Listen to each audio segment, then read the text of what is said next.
Hey, besties. Okay, so democracy has spoken, and you guys decided that you wanted to see the solar system legacy become more than just a thought. So, the first generation is based on Mercury, which I actually thought it was the moon, but we're just gonna pretend that I know how to read, and it definitely says Mercury. So, the little description blurb thing for this generation is you've always had a way with words and known how to woo others. You're known for your strong communication skills and are great with other people. You aren't one to blend in and always want to stand out, though you're not smug, just confident. Everyone wants to be your friend. I think it's safe to say you're an extrovert who really does care for other people. So basically, she is like the girl. Everyone wants to be her, they want to be friends with her, and basically there's a lot of socialization in this generation. So her aspiration is friend of the world, and her traits are outgoing, family oriented, and self-assured. There are no restrictions on her career, but she has to max these skills: charisma, writing, and parenting. So I feel like I want her to be a writer in that career. So there's a lot of socialization. You have to have at least one best friend and 3 close friends. You need to see your friends at least once a week and never stay single for more than 1 sim week, which should be exciting. You have to marry your soulmate before you become an adult, which is interesting. And you have to have at least 2 children who you are very close with. And then of course complete the friend of the world aspiration. So I really like this sim. Just saying that to start with. And because I don't know if Mercury in real life is gray, because I don't know astronomy, but the Mercury in the little visual for this challenge is gray. So I decided to base her on gray, and honestly I did commit to the moon thing because I really thought that it said moon. I really read that as moon, and I was like, oh, I can give her cute moon tattoo. So I'm keeping those, okay? I'm keeping them. And the moon will be incorporated in this generation somehow. I don't know if we have any Mercury specific stuff. So I think moon is as good as we're gonna get, basically. So I made her gray. That was her color scheme is gray, because Mercury is gray. Again, in this visual, I don't know if it's actually gray in real life, but I tried to keep it gray as much as possible. Gray, white, and some blue here and there, but not too much.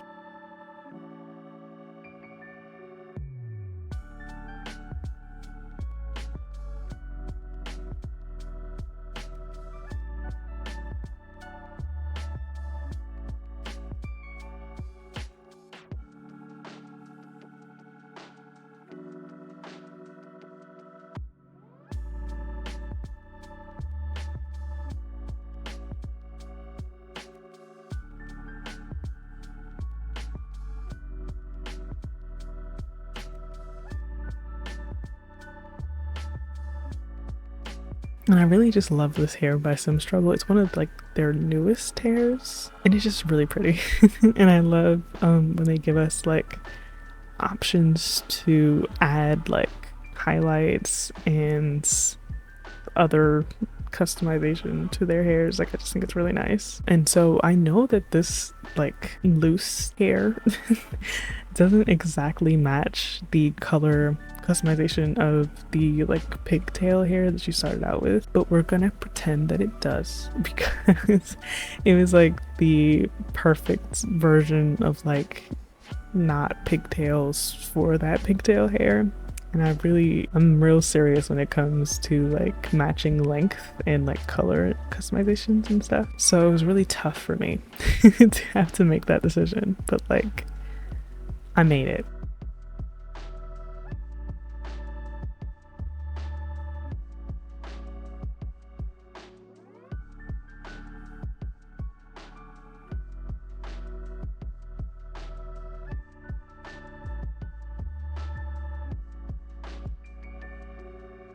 And then I also add a couple other of the Sims Trouble hairs, because I again really love how much customization you can do to it, but it also doesn't match the like the pigtail color of it just being on like the bangs, but again, we will pretend that it does, and it'll make me happy. So I did try to keep everything very gray and a bit more casual, but also a little fancy. Like it's sort of like a blending between like casual but glamorous a little bit, because she is supposed to be like that girl. So like I wanted her to look good at all possible times. It felt right for the description of like who she should be. And so before we like start playing like in the first episode, it's gonna be like a little in between this like episode 0 and episode 1, where we're gonna like make some townies for her to befriend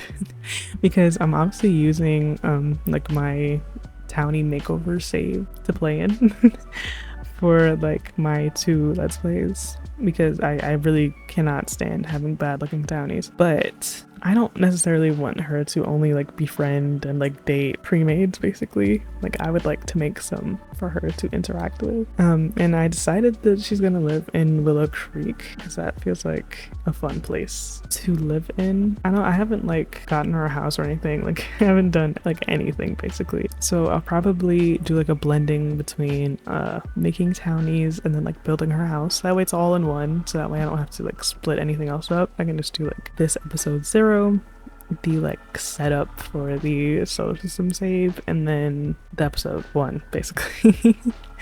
And because it's a legacy, you don't tend to move around too much, especially with like the way that I think this one is set up. Like I feel like it's probably closer to like a truer legacy where you sort of stay in the same worlds. I know with like a Cult Legacy Challenge, like different generations live in different places, which I think is really interesting. Actually, that's not really a thing that legacy challenges usually do, at least not traditionally. And I gave her like a cute little like gray heart birthmark, because again, gray is supposed to be like her color, and I thought it was really cute because I don't really give my Sims any like birthmarks or anything, and we got a bunch of them from growing together, and I just like never really used it on any of my Sims that I played with. Even like off YouTube, I still never really use those birthmarks.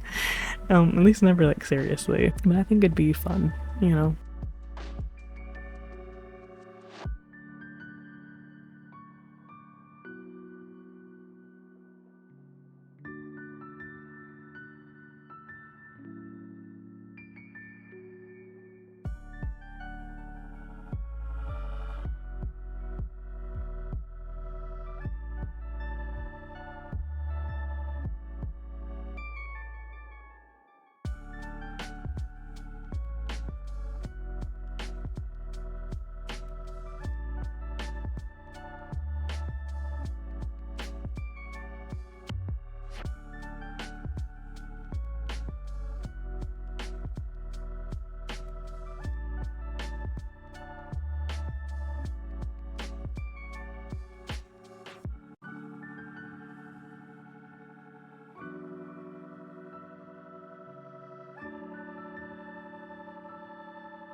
And so I was just giving her like her traits that the challenge said she should have, and then I was customizing her like likes and dislikes, which really helps me like get a bit more attached to a sim.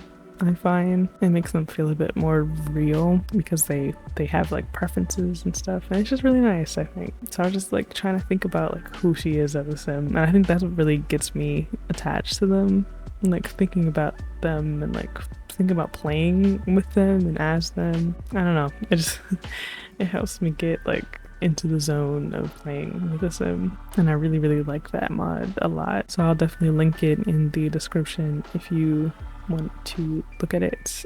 It's really quite nice. And so it took me a minute to think about like what I should name her, because I didn't want to go, and you know, oh my god, I still named her after like the moon. I don't care anymore. I named her after the moon because again, I was still under the impression that it said moon and not Mercury, but her name is Celine, and I'm not changing it because I think it's pretty. If there's a moon generation, we'll just name her something else. But I didn't want to be like basic and name her like Luna or something, because I feel like that's what people usually think of when they think of like a moon-based sim. So I went with the Celine, and I think that's really nice. And I took these really pretty like star pictures in one of the lots that I was considering for it to be like her home lot in Willow Creek, and it just looked really pretty, and I thought it was like really fitting for the challenge. But let me know what you think of her, and let me know if you're like excited about experiencing the social system challenge, because I am. I've never seen it before and I'm excited.